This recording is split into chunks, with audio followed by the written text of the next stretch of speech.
I'm good. Doing excellent. Good morning, our favorite Niger wife. How are you this morning? I'm great, thank you. Great. Good morning, international correspondent. You know my apropos is Well, all right. How are you doing this morning? Thank you. Well, guess what, viewers? We have... keep stressing that so that they don't turn her into...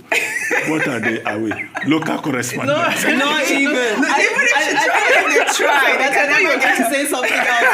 I was waiting after when we... You are international. She's our international correspondent. None of us are very local. Guess what? We're trying to have another international correspondent now. Our viewers, Rufai Oseni is joining us from Abidjan. Good morning, Rufai Oseni. How are you this morning? International Rufai. Bonjour, ça va très bien, oui, ça va et toi? À l'Abidjan de Beau. He's speaking French. Rufai, you're doing so well. Now you have less French. Your French has improved. Yes. Rufai, when you come back. Your voice is looking jollo. Rufai, when you come back, you can ask Adefemi Akinsoye if she can borrow you a little bit of her title. Why not? International Rufai. How are you this morning? Well, all right.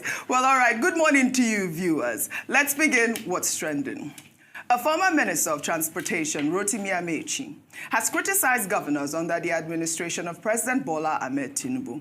Well, according to him, when he was chairman of the Nigerian Governors Forum, he was radical enough to challenge the government of the day. He blamed governors for not confronting President Tinubu over the current state of the nation. Amechi made the comments during the book launch of Sule Lamido, a former governor of Jigawa State. Amechi also narrated how he and Lamido worked against the second-term ambition of former President Goodluck Jonathan. Well, let's take a look before we come back for a discussion. We were quite good friends when we were in government. We had our bad times that we disagreed. I made the mistake of assuming that he was as radical as I was. So he was one of the...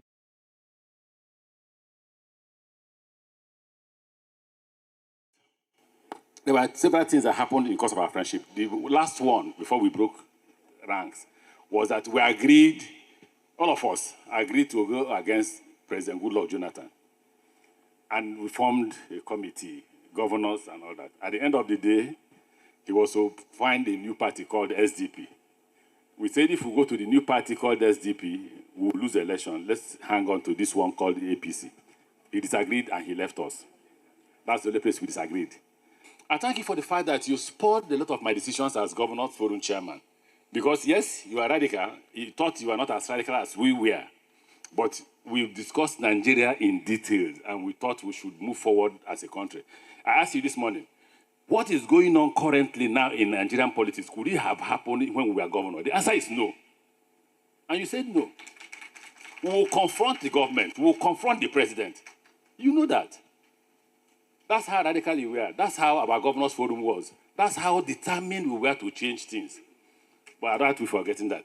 I wish you the best. I'll make my contribution to you privately as two radicals. I shall announce it. No, they will think I have money. God bless you. All right, Rufai, I'm going to bring you into this conversation. Rotimi Amechi there. It was during the book launch of Sule Lamido, Being True to Myself. I believe that's the title of the book. And right there, he's talking about, him being radical and, the government of the day or the governors of the day are not challenging this current administration. A lot of Nigerians have said, is this really true? I mean, we know that the PDP governors have challenged President Tinubu's emergency rule at the Supreme Court at the moment. And some comments that I have seen, people are saying, Rotimi Amechi, you are one of the problems of Nigeria. Over to you. I mean, a lot of people can say everything they want to say about Rotimi Amechi. Yes, he has his own faults. Please, I'm not going to deny that. But for him to say that governors today are not challenging, I don't think so. I know of Governor Dauda, for instance, was somebody that when I interviewed him, he said boldly that it was against state of emergency rule. I've interviewed many other governors that can't own up and criticize President Tinubu on state of emergency rule. But Governor Dauda said, I challenge it and that's why I'm going to court. And there are many other instances he has constantly challenged the status quo.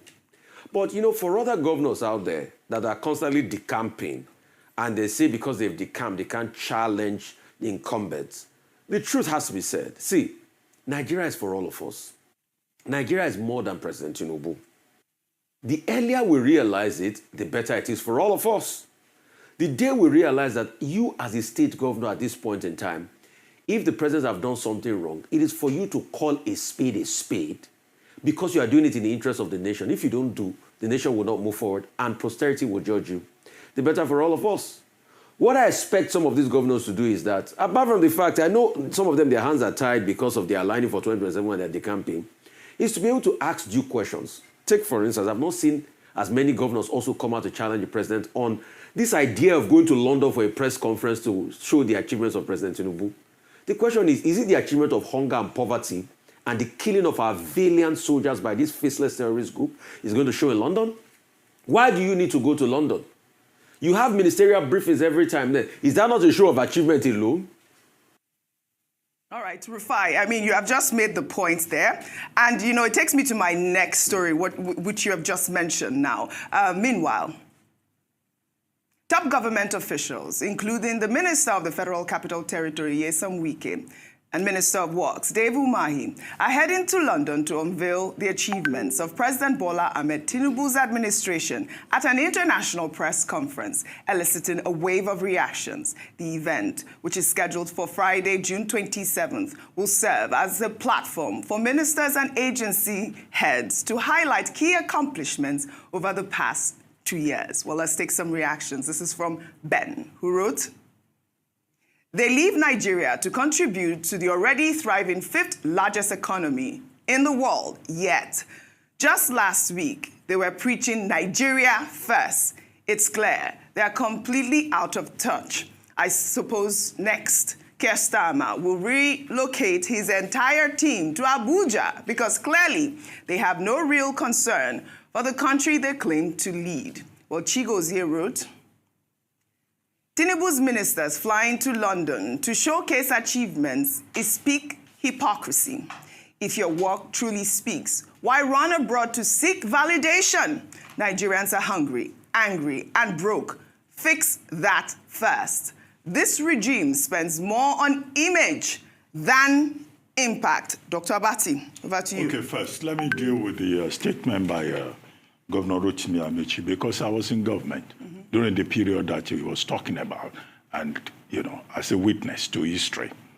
Now, he's saying that they were very radical during their time. Yes. And Governor Sule Lamido, as he then was also very radical, and they were always challenging the Jonathan administration. This should be put in context. What I recall was that at that time, with Governor Rotimi Amechi, as he then was, as chairman of the Governors Forum, he was leading the rebellion against the federal government for the sharing of the excess crude account. Excess crude account was, you know, saving money for the rainy day. And Dr. Konje-Iweala was coordinating minister of the economy at that time. The first rebellion that he led was to say, look, this process should be for the federation account. Just let us share the money. I think they succeeded at the end of the day. So the radicalism is that of governors confronting the president of Nigeria. Of course, when he wanted to get a second term as governor of chairman of the Governors Forum, of course, the presidency did not support Governor Amechi because he had over-radicalized the Governors Forum against the federal government. Now, maybe that's what he's talking about opposing, challenging the authority of the president of Nigeria. Now, another incident that I recall is that, look, that second term, I think there was division, 16 to 19 or so, with Governor Jang leading one faction, with Governor Amechi leading another faction at that time. In other words, due to, you know, differences on what should be done with funds, there was, of course, a disagreement between the presidency and the governors. As for Governor Sule Lamido, as he then was, the confrontation that Governor Amechi, as he then was, may well be talking about, was that during the Jonathan presidency, one of Governor Alhaji Sule Lamido's sons was arrested at the airport for not declaring the forex exchange that was on him. I think it was about $50,000. Whereas you are not allowed to felt that this was embarrassing, that the son of the governor should not be treated in this manner. Of course, till that government came to the end, he was not on good terms, more or less, with President Jonathan. So these things must be put in context. Now, radicalism that requires governors to be confronting the federal government, is that what is being recommended? The second thing is that, apart from the president, it's not the president alone that constitutes this democracy. What of the governors and their own responsibilities? All these governors that are serving under President Tinubu now, okay, even if they say they have moral right to confront the president, how responsible are they themselves? Many of these governors should be challenged on a daily basis by the House of Assembly. So that's that about that. But I've congratulated Alhaji Sule Lamido on the publication of his autobiography. I've read out his profile. He's an accomplished politician. There's no doubt about that. But to say attacking the president is a virtue has to be properly contextualized. Now, on the issue of going to London, roadshow, where it looks like a jamboree. Yeah. When you look at all the persons involved, they are going with the Minister of Interior, they are going with Minister of the FCT, they are going with NUPRC CEO, the CEO of the Mortgage Bank, the Federal Mortgage. All of that, it's like they are all leaving town. Okay, the contest. At the same time. The contest is that this is midterm of President Tinubu. By May 29, there will be celebrations up and down. But the crowd that is going to London, I mean, all those people will go with assistants. So the explanation they can give is that, they want to go and explain to Nigerians in the UK. Where, of course, we have, a large Nigerian community, including present company, but Adefemi Akinsoya.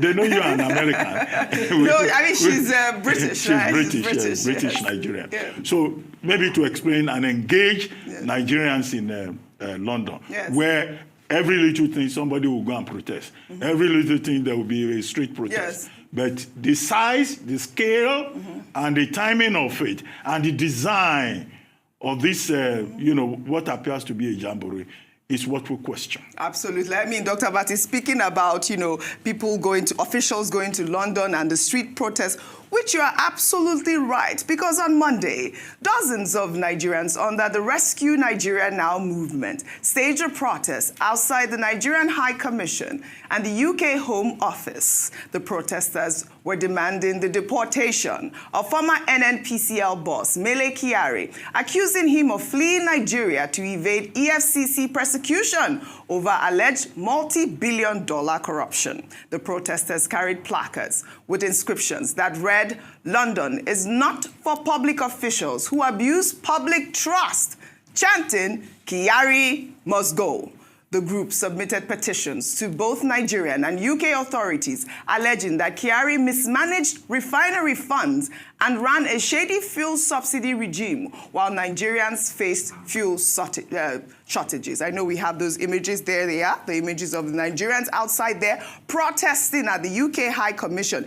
Although it is unconfirmed if Kyari is in London at the moment, but this is what Nigerians are doing at this point, telling our officials, listen, don't come here to hide. Don't come here to hide our money. Don't come here and, evade arrest. We will call you out. I'd like your thoughts on both stories. Nigerians the ministers, officials going abroad to showcase their achievements to the people of London, and of course, the story I just read. Okay, well, Nigerians are angry. Yes. And when you bring up NNPC, it's an emotional topic for a lot of people because of the amount of money that has gone through that institution without commensurate development or dividends to the people. Now, the recent report from the World Bank, which says that, okay, when subsidy was removed, not all of it was it wasn't even being paid into the Federation account. Only recently 50% started being paid and so forth. Because NNPCL itself has arrears, it has commitments, there's so much happening there. So they've called for a forensic audit. The question is, this audit, when is it going to happen? Because Mele Kyari himself has said that whenever they call me, I will answer. I will answer for my tenure. So what needs to happen is this: the current leadership, the new sheriffs in town of NMPC, need to hit the ground running where the forensic audit is concerned, because people want answers. People want to know what really happened. Does it need to be handed over to the EFCC? Whoever needs to be handed over to the relevant organization. Heads must roll, and somebody must be accountable, because we know that the rot was there. And of course, Mele Kyari, as the figurehead, is the person that people will target their anger towards. So I hope that this investigation can happen very quickly. Now, to the jamboree, as Dr. Avati called it, in London, I have two ways of looking at this. I have two perspectives. The first perspective is that when an economy is doing well, your citizens will be the first people to be your ambassadors. Even those in the diaspora will be the first to tell people around them that our country is doing well. So when you're traveling around, yes, of course, diplomatic engagement is important, even for economic engagement, to attract investors and so forth. But it reads damage control is what it sounds like and it looks like. So when I read one of the statements, they were saying that they want to counter some of the negative narratives, the demarketing that has been done out there. Is this the way to do it, or is the solution to hit the ground running and correct those things, and so that you don't give people an opportunity to do what you're calling demarketing? On the other side of it, very quickly, I'll talk as quickly as possible. On the other side of it, I listened to a story the other day from Zimbabwe, actually, where a delegation went to Japan. And they said that they struggled when it came to engaging the Japanese businesses. Why? Because most of the investors there thought that Zimbabwe still had the condition of hyperinflation that it became known for. So they were saying that, yes, sometimes when we go around the world and we talk about our country's problems, we don't realize that, yes, there is a stigma that is created that some who are too lazy to do their research are unable to overcome when trying to engage in business. So in doing so, it's a catch-22 for me.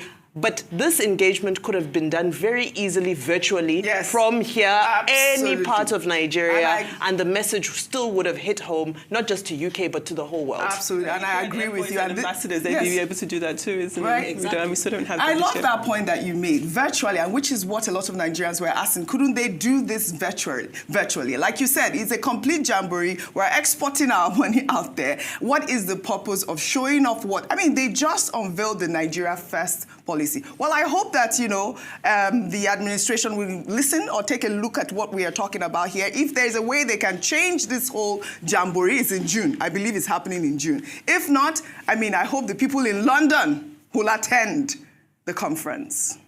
We'll take another story now.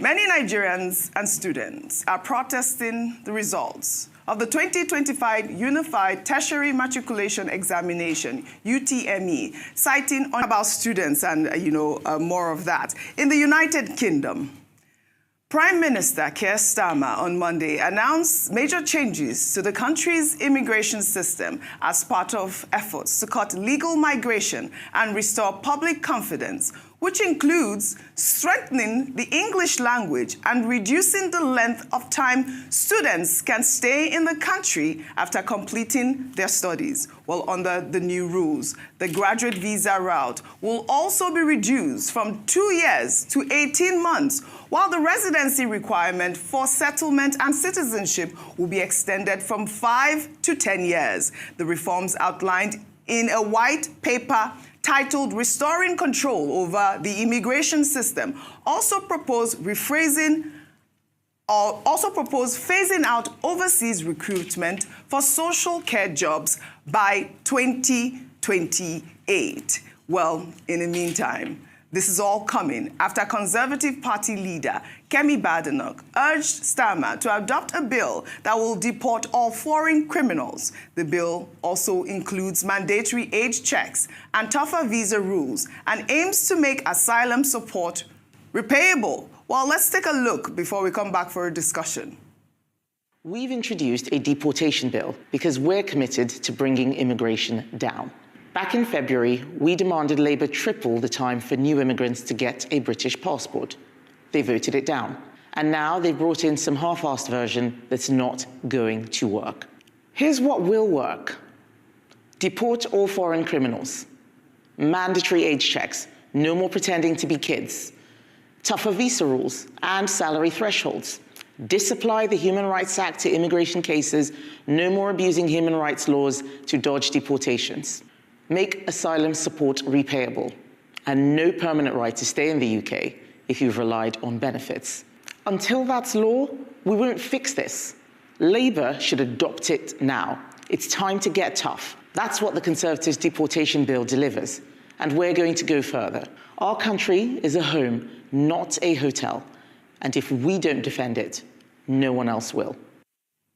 All right. You know I'm coming to you, our international correspondent, on this topic. Absolutely. I wanted to go to Rufai, but we are still waiting for connection with Rufai. Yeah. But, you know, since you are British and you know these stories, in fact, I'd like for you to tie in both stories, because we wanted to take Kemi Badenoch, making this whole immigration issue her brand. Yeah. And she talked about the fact that by this year, 2 million... 2 million migrants will become British citizens, and she's not really happy with that. Well, not happy at all. First and foremost, that's not a bad thing if people are legally becoming citizens. I think that's the whole point. Yes. That you want legal migration, you want people with talent to come into the country and receive citizenship off the back of it. It is unfortunate that Kemi herself, as you've said, has made this her personal brand, because she is a person who has benefited personally from being able to be an immigrant, from having these opportunities. And it is unfortunate, we do see this a lot, that people come into the country, are able to reap the benefits of the United Kingdom and then close the door behind them. That is unfortunate. It is being a gatekeeper, and it is very sad.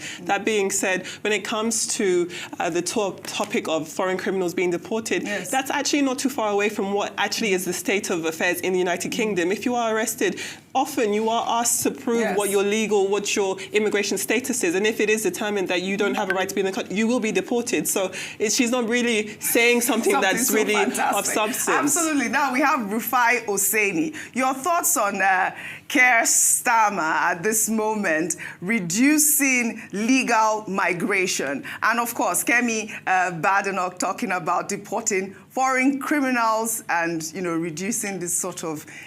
Your thoughts? Oji, the truth is painful, but I love to say it. This is a reflection of how Nigeria has gone down the drain.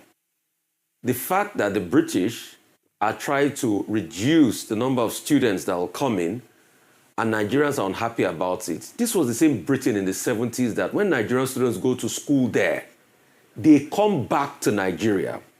In fact, in the 70s, if you went to school abroad, they laughed at you because the quality and the standard of education here was a whole lot better.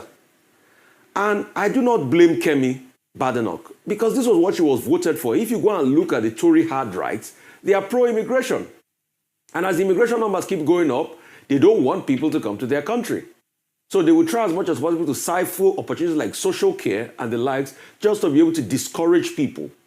The question is, when are we going to fix our country? In the 1970s, the dollar was less than the naira. Today, it's 1,600. Oji, we are talking about educational system.